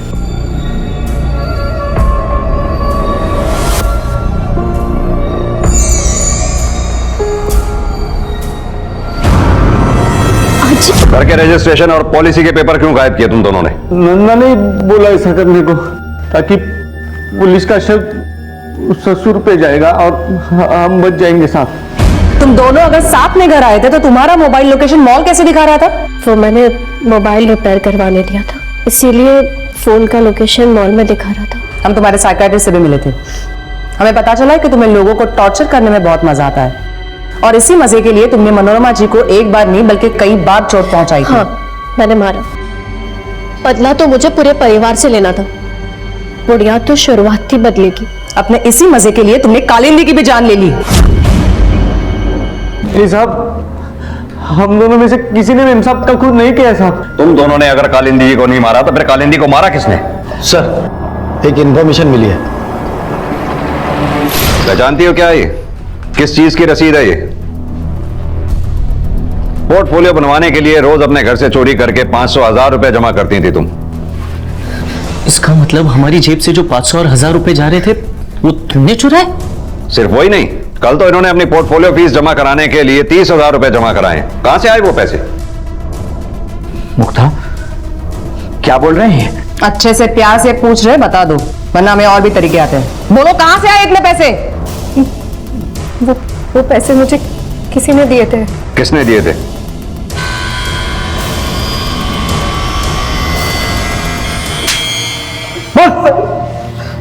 सर वो मैंने ना सर मुक्ता को चोरी करते हुए पकड़ लिया था सर। ये क्या कर रही है तू? बाबा के पैसे चोरी कर रही है? भाई, किसी को बताना मत। मुझे पोर्टफोलियो के लिए पैसे चाहिए थे। तुझे पैसे चाहिए? इसे रख दे और मेरे साथ चल, मैं देता हूँ। आजा। सर आज ही के खून के बाद मैं काफी डर गया था सर। आज ही से 30,000 रुपए मैंने ही छीने थे। चल चल। मुझे इस बात का डर था कहीं इस चोरी के चक्कर में मैं ना पकड़ा जाऊं। छुटकारा पाने के लिए सर मैंने मुक्ता को दे दिए थे, लेकिन आई ने ये ले ओवर दे अपनी फीस, पूरे 30,000 है बंजा मॉडल। 30,000? थैंक यू भाई, तो दुनिया का सबसे अच्छा भाई है। मानती है ना? Thank you so much.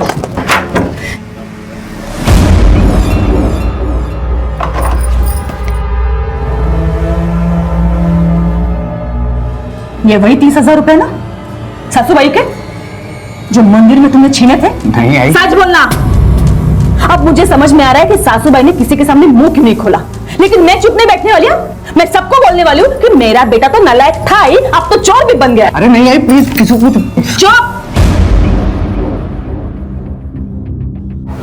नहीं आई, मेरी बात तो सुन। आई ये मेरी बात सुन ले। आई आई ऐसा मत कर, मेरी बात सुन ले। आई मेरा फोन, चुप बस, कब बस एकदम। आई मेरा फोन किधर गया? आई मेरी बात सुन ले। आई मेरा फोन। आई सर मैं आई को मारना नहीं चाहता था, गलती से कुछ समझ नहीं आया सर, काफी डर गया था सर मैं। अगर अपने डर की बजाय अपनी आई को समझाने की कोशिश की होती तो आज तुम्हारी आई जिंदा होती। इंसान अपनी वाजिब और गैर वाजिब हसरतों को पूरा करने में इतना दूर निकल जाता है कि उसके अपने कहीं पीछे छूट जाते हैं। ड्राइवर आकाश सोनावने को मनोरमा के कत्ल और चोरी में साथ देने के लिए, नंदा को चोरी और मनोरमा को यातनाएं देने के लिए और मनीष को चोरी और कालिंदी के कत्ल के लिए आईपीसी की अलग अलग धाराओं के तहत गिरफ्तार किया गया। जिंदगी में किसी चीज को पाने की इच्छा रखना गलत नहीं है, गलत है उसे पाने के लिए गलत रास्ते का चुनाव। इसी विचार के साथ अब मैं अनूप सोनी आपसे विदा लेता हूं। फिर मुलाकात होगी अगले एपिसोड में एक और चौंका देने वाले केस के साथ। तब तक अपना और अपने परिवार का ख्याल रखें और देखते रहें क्राइम पेट्रोल डायल 100। सबक एक को सीख हम सबको। जय हिंद। इस तरह के और भी एपिसोड देखने के लिए हमारे चैनल को सब्सक्राइब करें और बेल आइकन दबाना ना भूलें।